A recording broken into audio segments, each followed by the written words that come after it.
नमस्कार दोस्तों, मैं रीना आपके अपने channel Reena kitchen recipe and blogs में स्वागत करती हूँ।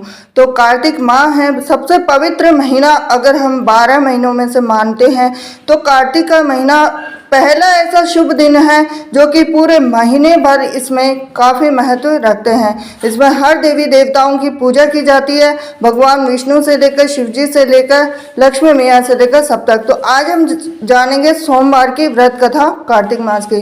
तो एक नगर में बहुत ही धनवान साहूकार रहता था। उसके घर में धन की कमी नहीं थी, परंतु वह बहुत दुखी था क्योंकि उसके कोई पुत्र नहीं था। वह इसी चिंता में दिन रात दुखी रहता था। पुत्र की कामना के लिए वह प्रत्येक सोमवार शिव जी का व्रत और पूजन किया करता था तथा सायंकाल मंदिर जाकर शिव जी के सामने दीपक जलाया करता था।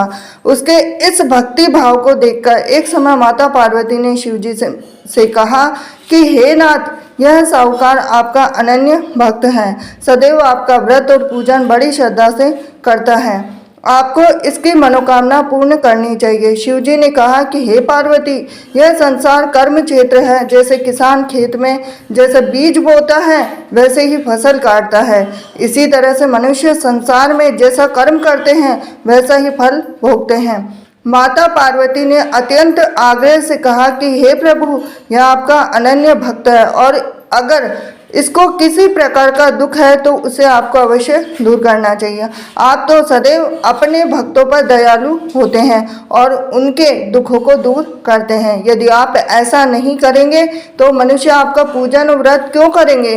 तो माता पार्वती का ऐसा आग्रह देखकर शिव जी कहने लगे कि हे पार्वती, इसके कोई पुत्र नहीं है, इसकी इसी चिंता में यह अति दुखी रहता है। अब इसके भाग्य में पुत्र न होने पर मैं इसको पुत्र की प्राप्ति तो दे सकता हूँ, परंतु वह भी 12 वर्ष तक जीवित रहेगा। इसके पश्चात वह मृत्यु को प्राप्त हो जाएगा। इससे अधिक मैं इसके लिए कुछ भी नहीं कर सकता हूँ।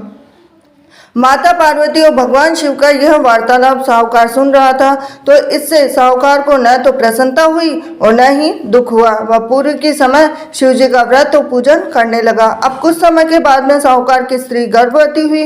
घर में बहुत धूमधाम से खुशियां मनाई गई, लेकिन साहूकार के मन में तो था कि वो तो केवल 12 वर्ष तक जिंदा रहेगा, उसके बाद में उसकी कोई भी आयु नहीं थी।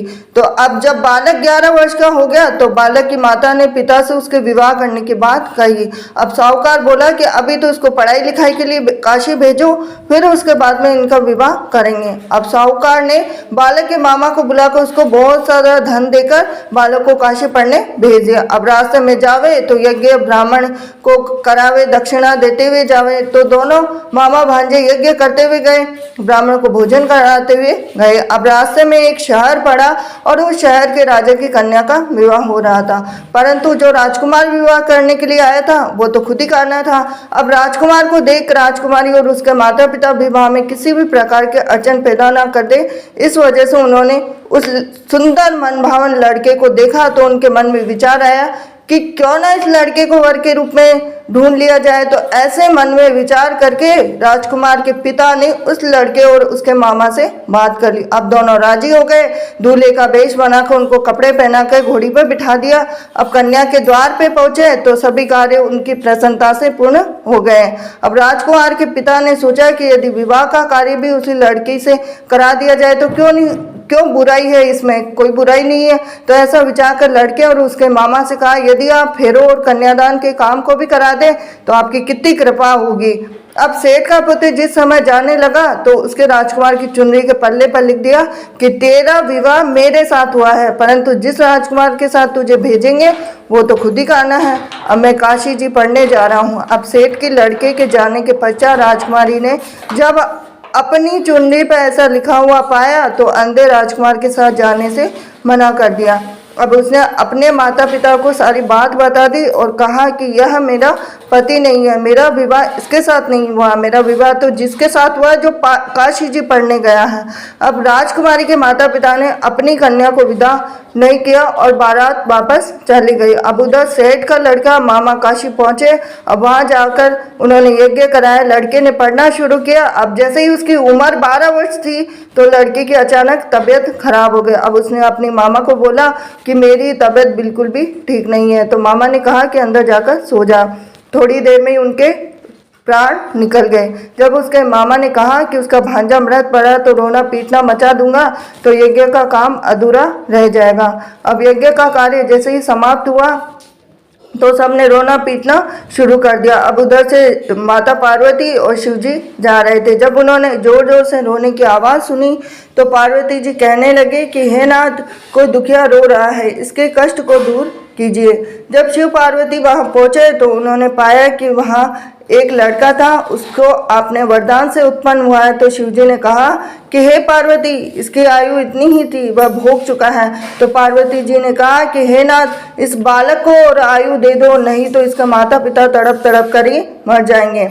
माता पार्वती के बार बार आग्रह करने पर शिव जी ने उसको जीवन का वरदान दिया। शिव जी की कृपा से उसका लड़का जीवित हो गया। अब इसके बाद में माता पार्वती कैलाश पर्वत चले गए। शिक्षा पूर्ण होने पर जब लड़का और उसके मामा यज्ञ करते हुए ब्राह्मणों को भोजन कराते हुए दक्षिणा देते हुए घर की ओर चले तो रास्ते में उसी शहर में आए और जहाँ उस लड़के का वहाँ की राजकुमारी से विवाह हो रहा था, वहाँ जाकर उन्होंने यज्ञ प्रारंभ किया। लड़के के ससुर जी आए, राजा ने उनको पहचान लिया, महल में ले जाकर उनकी आव भगत की, जैसे दास दासियां सहित आदर पूर्वक अपने राजकुमारी और जवाई को विदा दिया। वहां से विदा होकर सेठ का लड़का अपने मामा और पत्नी सहित उसी तरह यज्ञ कराते हुए ब्राह्मणों को भोज कराते हुए दक्षिणा देते हुए अपने घर के लिए चले गए। घर जाकर लड़की ने अपने माता पिता को सारी बात बताई। इससे वे बहुत ही प्रसन्न हुए।